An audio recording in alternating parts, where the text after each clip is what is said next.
Hello everyone, welcome back to Adam's Garage. This is Adam with you, and today we're going to be doing not a garage project, but we're going to be installing an electrical outlet for my server rack in my basement today. So the first part of this video is just going to be going over the tools and supplies that you will be needing, and then we'll go downstairs and we'll go ahead and start installing the electrical outlet.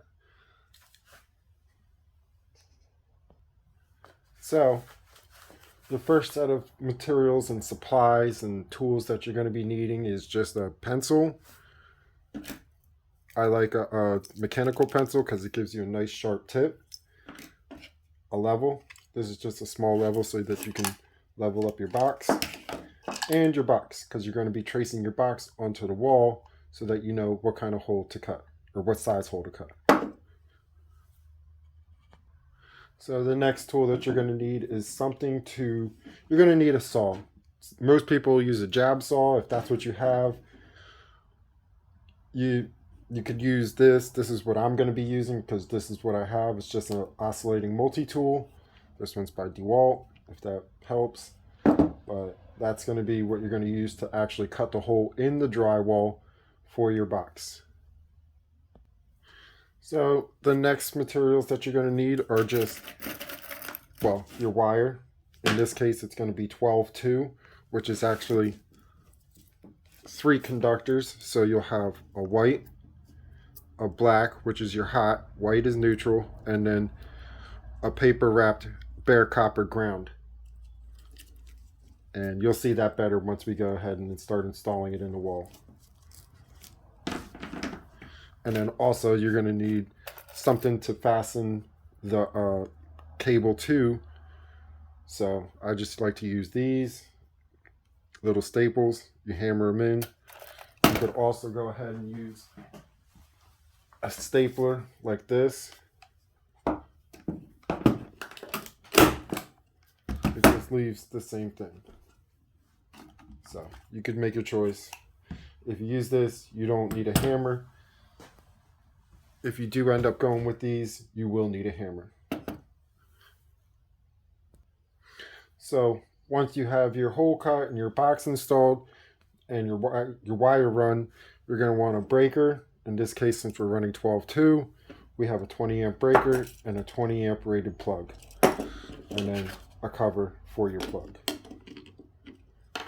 And then to pass the wire into your electrical panel, you could use the old school metal pass-throughs, or you could use these new ones that are plastic. I like these because they're plastic. It's no metal touching the wire. Totally protects it. And then last but not least, the very last pieces that you're going to need is either a electric screw gun with some bits, or you could use regular screwdrivers. These just happen to be insulated. They're by Milwaukee. I like them. This is what I have. That's what I'm going to be using. Wire strippers and wire cutters. So, and if you're really interested, this is a square drive. This is a Phillips. And yeah, that's what I'm probably going to be using. Combination of the hand and the power. Alright guys, so now we're down in the basement, and what we're going to do first is get us a nice straight level line close to where we want it, if not where we want it. So we're just going to take our level, get it nice and level, and this is going to be the top of the box. So we'll just make a nice straight line. And for this project, I'm not worried about leaving lines on the wall because it's all going to be hidden anyways. So then, I don't know if you can see that line. It's very faint, but we'll take our box and we'll just put it up to that line. Get it nice and straight with that line. You know what? We can also do a nice vertical line right here too, to give us a better reference point.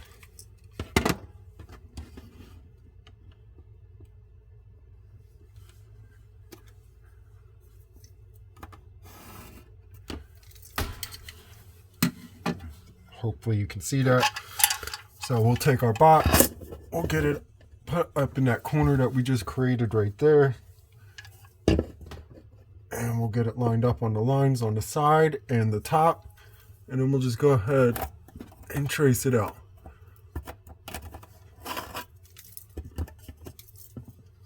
And one thing to note is you don't want to trace around these metal tabs here, which I'll show you in a second. You want to make your hole as small as possible because these metal tabs that you see at the top and bottom, right here and right here, they're what holds it against the drywall. And then these tabs you're going to screw in, they're going to actually pull the box. These metal tabs will be sitting against the face of the drywall. These will be behind the drywall. And when you go to tighten these screws, it's going to pull the box tight against the drywall. So now that we have our box drawn on the wall, it's all level, it's right where we want it. We're going to take our multi-tool, or if you have a jab saw, drywall saw, whatever you want to call it, even a Sawzall will work too. It's a little bit messy, but you know, it gets the job done. This is what I'm going to be using, my DeWalt multi-tool, and we're just going to basically trace that line out. I've already checked. There is no wires or pipes or anything else behind the wall other than insulation. So that's one thing to keep in mind too. Before you make any cuts, you need to find anything that could be behind the wall that you're going to hit. Also, I've identified where the studs are at, so I should not hit a stud. So here we go. Again, sorry for the noise. It's a little bit loud, but maybe I'll see if I can't figure out how to turn it down.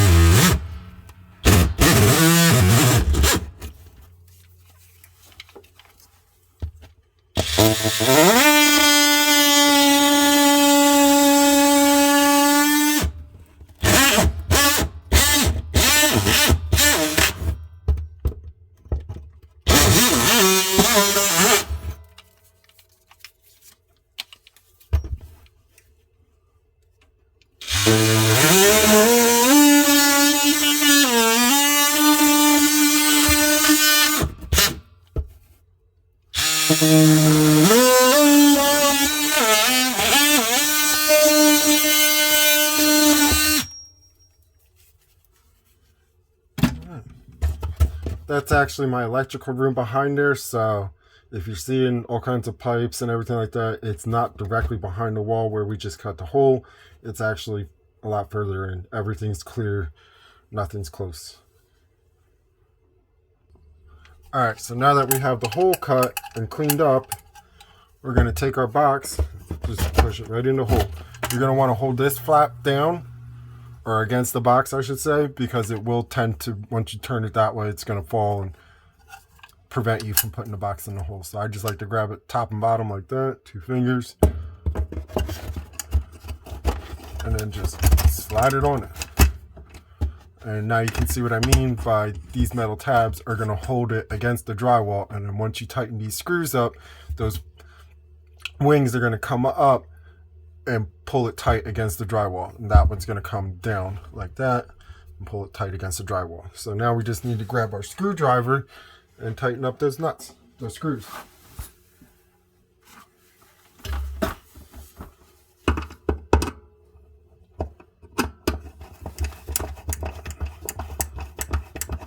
And they automatically fold out once you start tightening them. So, and I just like to go just snug. It's hard to describe on camera, but you'll know it when you feel it. It'll get snug, it'll get tight. And once you got that done, you're ready for the next step. Alright, so this next part's going to be a little bit hard to get on camera, but basically you're going to take a flathead screwdriver. And I know in some cases that you're not going to have access to the back of the box like I do, in which case you're just going to go ahead and poke these out before you install the box. Sorry, I should have mentioned that beforehand, but yeah. So you're just going to poke these out before you install the box if you do not have access to the back of the wall. If you do, like I do, however, you're just basically going to come around to the back side. These are fiberglass boxes, so on a normal blue old work box is what they're called, you would just poke your wire right through there. It's plastic, it's already cut. But for these, since they're fiberglass, we're just going to go ahead and expose that up. So I'm actually going to be going from the top down, so, and it's going to be hard to film that, so I'm just going to go ahead and do that off camera, and then we'll go from there. I just showed you from the bottom because it's easier to show you. Alright, so I have my wire now. I got my hole poked in the top of the box. Basically, I'm just going to come through and just press it down in through there. And we're just going to feed enough wire so that we have plenty of extra to work with on the other side, which I'll show you in a second here. And then the rest of it, we're just going to come up and over and around and just run it all the way back to our panel. So I'm going to go ahead and do that now off camera and then show you guys what I did.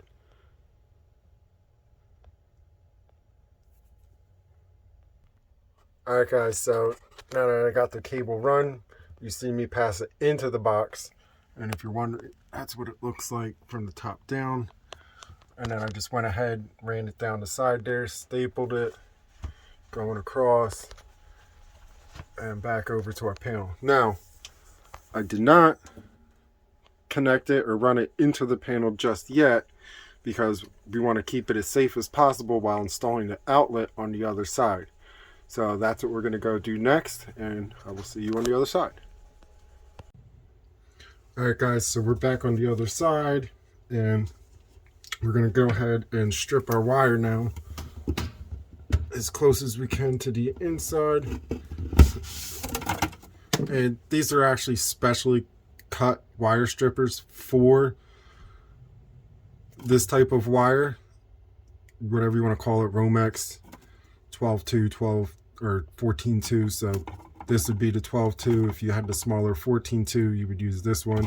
But basically, that just lets you cut the outer insulation off and exposing the conductors. So what we have here is a white, which is going to be your neutral, a black, which is going to be your hot, and we have a paper wrapped bare copper conductor for our ground. So you're just going to go ahead, peel that paper off, throw it away, and then we're going to go ahead and get our outlet here. And what we're going to do is initially fold some of this into, and don't be afraid guys to get rough with this, it's not going nowhere if you did it correctly. And you're going to go ahead, fold that back in there.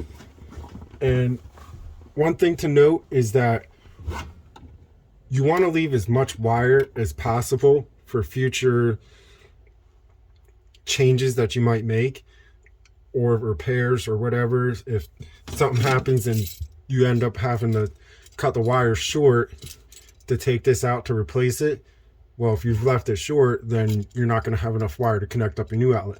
However, if you give yourself enough extra and just fold it back in there, if you have to replace this for whatever reason in the future, you'll have enough wire to just snip these off, put a new one on, put it back in, and you're good to go. So we're going to go ahead and I'm going to cut these a little bit shorter because I know I'm not going to need that much. So we're going to cut it right there. And then we're going to go ahead and strip.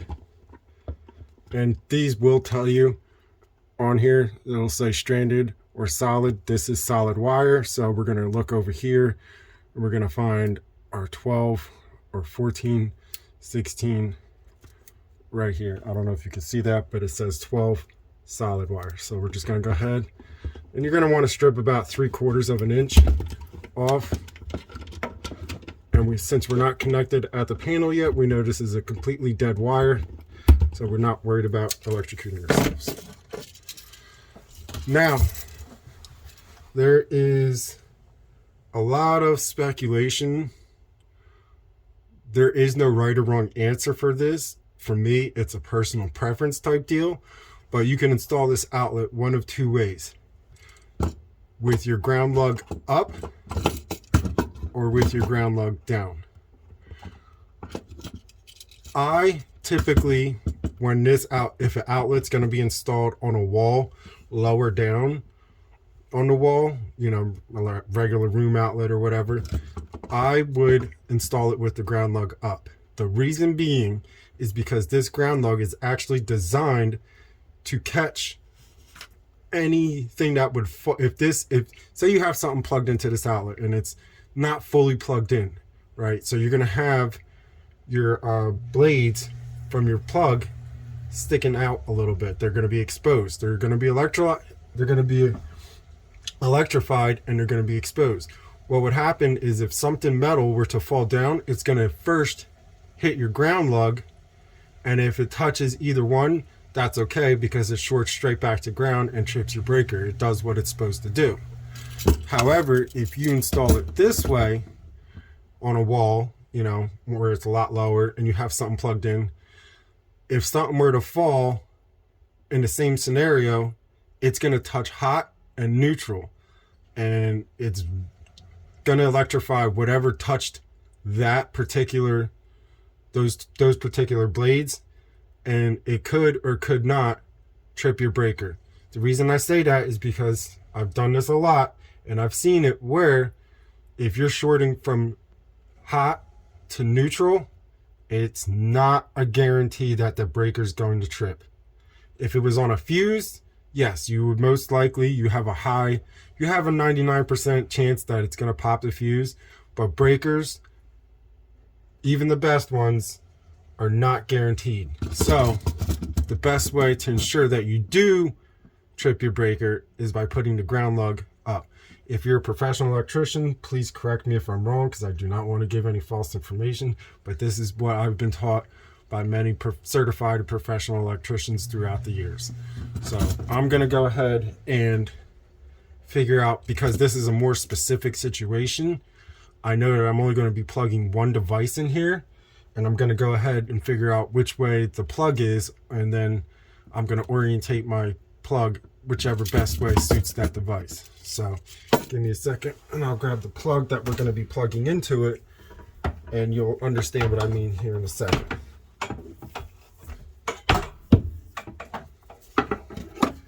So this plug is not a 90-degree plug like some other plugs where it would come off the side on like a 30-degree angle or something like that. So this is just going to be straight on, and because I feel also when you plug it in like that, it gives it more strength, because now you have this one stabilizing at the top and these two holding at the bottom. Whereas if it was like this, now you're pivoting on one, you're only pivoting on one lug because the rest of them can pull out. That's just my personal train of thought on that. So we're going to go ahead and install it what I'm going to call the correct way. All right, so now that we're ready, there's a few things to note here. So number one, we have 3 different sets of screws on these outlets. Your first one is going to be your green, which is your ground. Your second set's going to be silver, which is going to be your neutral. And then if you turn it over to the other side, your third set's going to be bronze colored or brass colored. That's going to be your hot side. So a good way to remember that, green, if you have bare copper, what's it do? It turns green, so green to green. You have your white neutral, which is going to go to your silver, which is, you know, I would say another form of white. Is a good way to remember that. And then you have your black, which is your hot, which is going to go to your solid brass terminals here. So we're going to go ahead and make a loop. Actually, you know what? No, we don't need to make a loop. This just happens to be an outlet that allows us to do a push-in connection. and it actually clamps onto the wire, which in my personal opinion is a lot better than wrapping it around like a lot of the old school guys like to do. So we're just going to take that, push that in there, and get it tight. There you go. I don't know if you can see that, but that's what you're going to get. So we'll go ahead and do that for our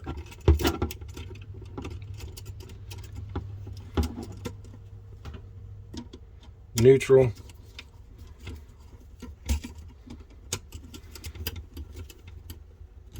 And another thing I like to do is if the screws are already loose, go ahead and give them a tighten.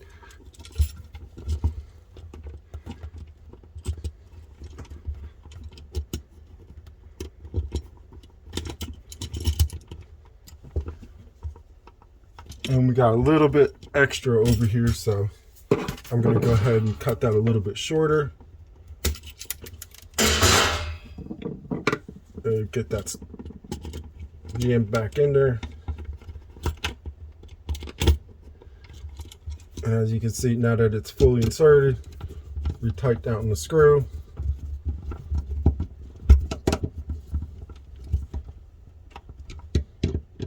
We're going to get that one to tighten. And you can see that there's no copper exposed coming out the back, which is good. You don't want to have too much stripped off to where you're having copper coming out of the back of bare copper coming out of the back of your terminal. Now, here is another thing that a lot of old school guys, and I still do it depending on the situation, is they'll take electrical tape and they'll wrap it around the terminals here. If this was a metal box, I would do that. But because this is fiberglass, or if it in another case would be plastic, I'm not going to go ahead and do that because it's a single gang box, meaning it's only one outlet. If it was a plastic box or a fiberglass box that was either a dual gang or triple gang or quadruple gang, yes, however, whatever I install, switches, outlets, I would definitely be wrapping the terminals around, because you never know, earthquake, whatever, hot, cold, expansion, contraction, you don't want those terminals to touch, because then that just creates a fire hazard, again, because your breaker might not trip. If your breaker did its job properly 24/7, 100% of the time, you would never have to worry about fires. But we all know electrical fires do exist, so we're going to go ahead and tape them up. However, in this case, I'm not going to, because this is a single gang. It's not a conductive box. It's fiberglass. So I'm just going to go ahead and stick it back in there. Get our wires tucked up nice and tight. You're just going to fold them in there. And you're going to screw it right into place.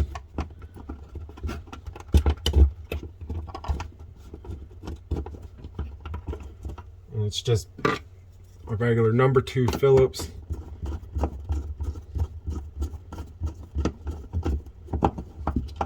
And go ahead and get that screwed into place. So I'm going to do that off camera, and we'll see you back when it's done. Alright, so now that we have it all screwed in place, we got our wires connected, everything's done, we're just going to go ahead and finish this up by putting the cover on and going ahead and moving along to the back side and finishing this up. So this is what's called a duplex outlet. Also, just in case you guys are wondering, there's 2 types of outlets. You have your Decora, which is the big square ones, then you have your duplex, which is these older style looking ones, which has 2 individual plugs. And this would be a Decora, where it's just a big square one. So they're both 20 amp rated. They're both the same manufacturers. It's going to be exactly the same the way you hook it up.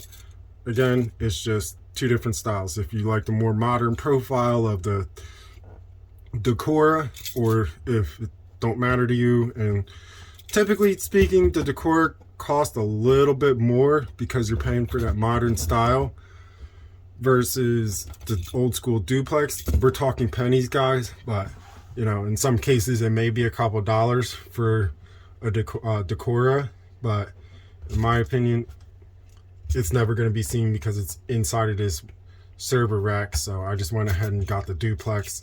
I personally prefer the duplex. I think they're easier, cheaper, and I'm a bit of an old school guy, so I kind of do like the look of it. So now we're going to go back to the back side and we'll go over to the panel and we'll go ahead and get our breaker installed and get that wired up, and then we'll finish this up and check it out and see if it works. Alright guys, so we're back over at the panel. You can see that we just tucked our wire off to the side for now. What we're going to go ahead and do is get our screws pulled so we can get our cover pulled off and go ahead and install a new breaker. We're going to put it at slot number 23. So we're going to go ahead and do that now, and I'll show you what's going on. So I like to start at the top and work my way down, and I leave at least one in the center, but I'll go ahead and loosen it right now, and I just have two more at the bottom, and the panel cover should come right off. So it's almost off. I just like to keep it pressed over here and then just pull it off so that I know it's not going to touch any conductor. Set down out to the side, and now we're going to go ahead and find where we're going to put our wire down through the top here. So let's get turned up there a little bit. So one thing to note, if your panel's not like mine, these lugs will be exposed and you will get shocked if you touch them. So you just want to be very careful once you're in this deep that you don't touch anything inside of here that's bare metal. You can touch the panel, that's fine. It's not going to, do anything. If it's all wired properly by a certified electrician and all that, you should be fine touching the panel itself, the case. But do not touch anything else that's exposed in here. For instance, if you come down here, you see those big metal strips? Those are live. There's 240 volts combined, or 120 volts on each side. So you don't want to touch them. You want to stay far away from them. You want to stay far away from anything over here or anything over there. You just want to be very careful that if you do end up touching metal, you're only touching the panel itself. So what I'm going to do is I'm going to come up over here, and I have a spot that I can jam this wire down through, and we'll get that put in there and go from there. Alright, so I got our wire ready. I'm just going to go ahead, and it's a little bit of a tight fit, but I'm just going to come in and just jam it straight down through. Just being careful not to touch any wires. It's a little bit of a pain in the ass to get started, but once you do, especially in this situation where I have that big piece of conduit coming in, but once you get it in, you can just start working it in and feeding it down through.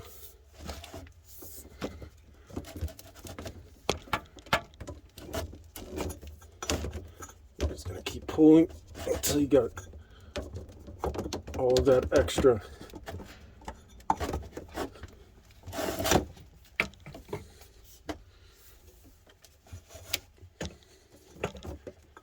down in it.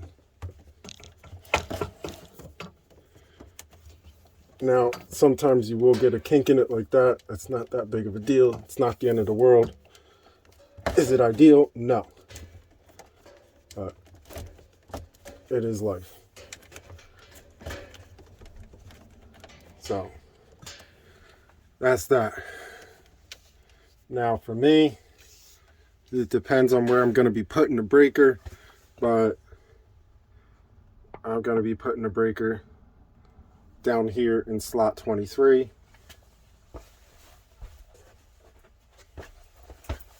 And so I'm going to leave the insulation on up to this point. You could strip it off up here if you really want to. It's not that big of a deal.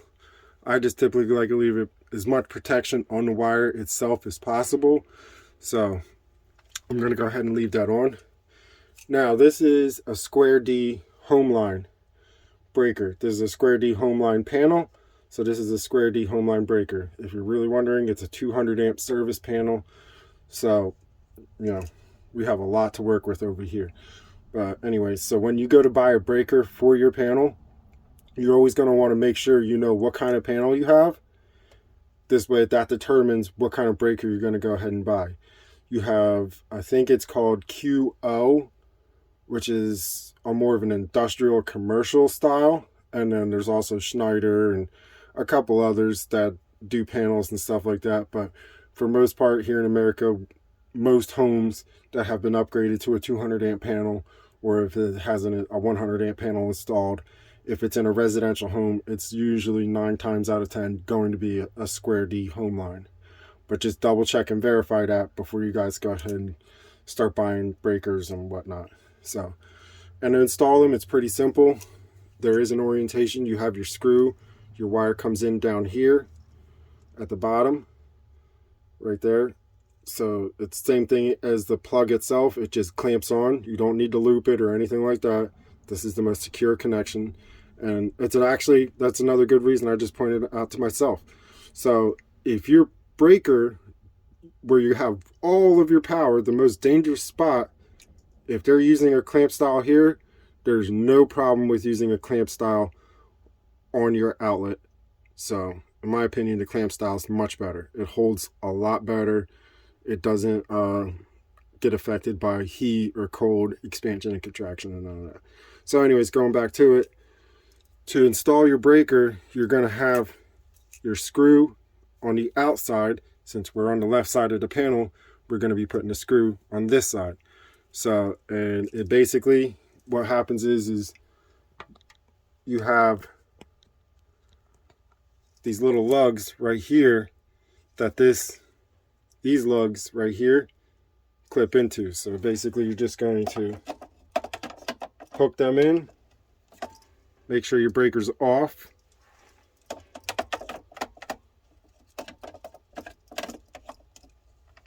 and then just push, and that's it. Breaker's installed. So we know we're off, we're good there. So I'm going to go ahead and get this wire stripped about here, and then we're going to go ahead and feed it in. All right, so I got my wire strippers here. I'm on the 12-2 side of it for stripping. I'm just going to come up to about here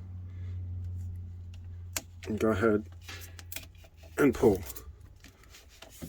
And since I know I only need about that much, I'm going to go ahead and cut that there and pull our wire off. Now, this is where it gets interesting, because you want to keep this as nice and tidy as possible for any electricians, or even yourself for that matter, to keep working in your box. You know, I know a lot of electricians, I know a few of them personally, that just will run 10 feet of wire in here just to go from here to here, and they'll just bunch it up, and then over time you'll have this many breakers and you can barely get the panel back on because there's so much extra wire in here. That's not needed. Let's not do that, guys. Let's try and keep it as nice and tidy and as clean as possible. Let's keep it professional. That's totally not needed. That's one thing that drives me absolutely nuts. So our first connection that we're going to make is going to be to our ground bars. So it does not really matter which side you're on. You can see you have green and white here, you have bare copper and white. Neutral and ground at your panel, especially here in the state of New Jersey, are both bonded together. So what that means is if you come up here, you can see this screw, this green screw right here, that's your bond screw. So that ties your neutral to your ground. So not only does electricity, if it ever gets shorted, it goes from your neutral up back to the pole and also into the ground itself. That's why they call it a ground. So going back down here, we're going to go ahead and get these wires connected here, here, and we'll go from there. All right, so you could use one of two tools. I'm probably going to end up using my impact driver here with a number 2 square bit, but you could also use, I forget what they call this style. I don't know if you can see that or not, but it's basically a flathead and a square and one. I use both depending on the situation, but for here, I'm going to go ahead and use my impact because I feel like it does a better job in this situation. And probably easier too. So we're going to go ahead and get our wires tucked in nice and tight like we like them. Get them right where you want. And you're just going to come over, be careful, and measure up where we want. Go ahead, grab our wire cutters and get that cut and installed.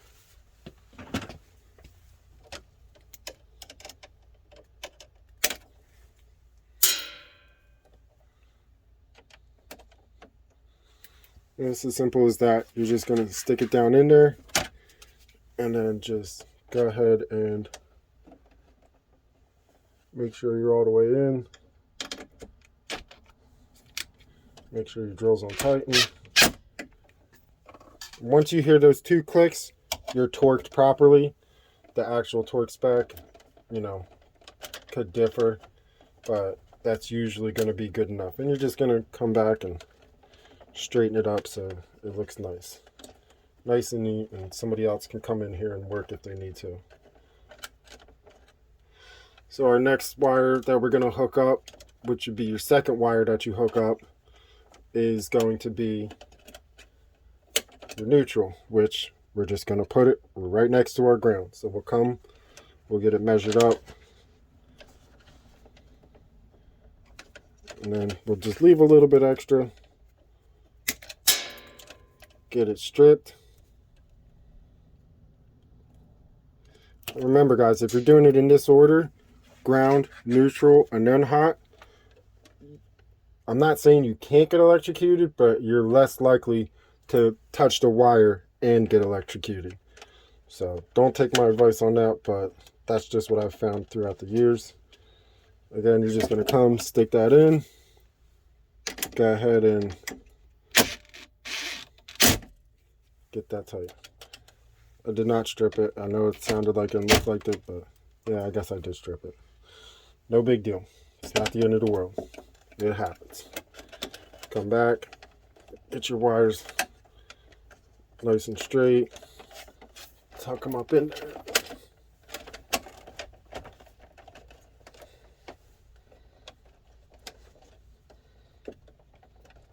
Might have cut that ground a little bit short, which is no big deal. So what we can do, because it doesn't matter where you connect them at, as long as they're connected, you can come and just move it up. I'm going to move it to that one there.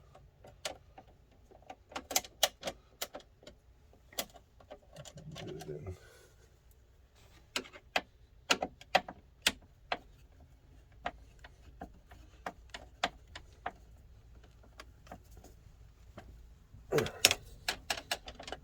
So that looks a little bit better. I like it. We can work with that. Alright, last wire. So you're gonna come over to your breaker, and basically you're just gonna do the same thing, rinse and repeat, measure it up, give it a little bit of extra, because you can always cut more off, but if you cut it too short, then yeah. And then you're just going to do about 3/4 of an inch again. You're going to come over, get it pushed in there. And I think in my case I have to loosen that screw up. Sorry if my big head's in the way.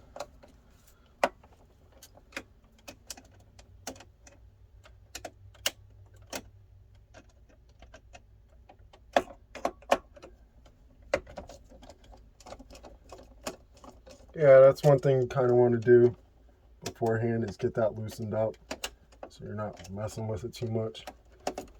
And then get it stuck in there and just tighten it down.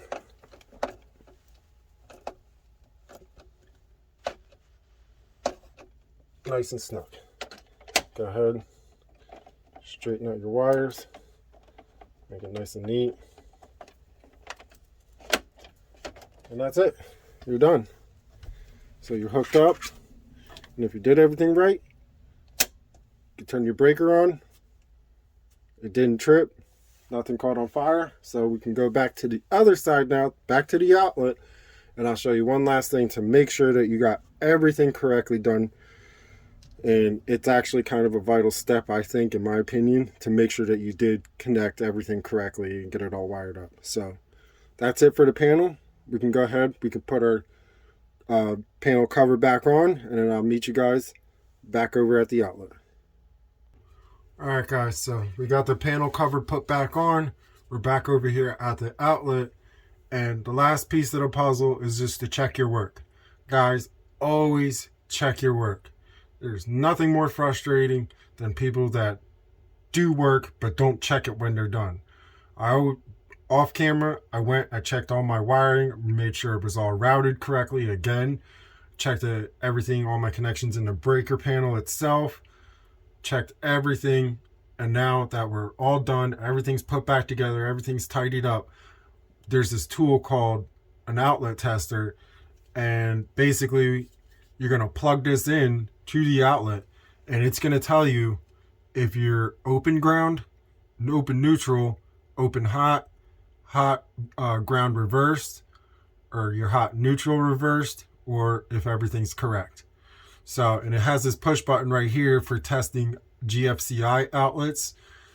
It'll trip the outlet. So as another benefit, I would not press that button to test your breaker. I've seen people do it and nothing bad's happened, but that's not what that button's made for. So I do not recommend that you do that. But anyways, this one's made by Commercial Electric. Klein has one, Fluke has one, the Sparrow has one. Everybody makes one. All electrical tool companies make one. It's a very simple device. You're just gonna come over, plug it in, and we have two orange lights lit up. So that tells us that we're good. So if you see two orange lights or two yellow lights, whatever you want to call it, that lets us know that we're correct. So here's a better look at that, if you can see that. Two yellow is correct. Just so you can see, we have two yellow lights. So that's it, guys. If you liked the video, please comment. If you have any comments, if you see something I did wrong, or if you don't like something, or if you do like it, let me know. If you like the video quality, this is a new YouTube channel, so if you guys please could give me some feedback, things that I could do better, things you didn't like, you did like, that would be greatly appreciated. If you liked the video, please hit the like button, hit subscribe if you want to see more. Let me know if you have any projects that you want to see done. I'll try and get them done for you guys. Thank you.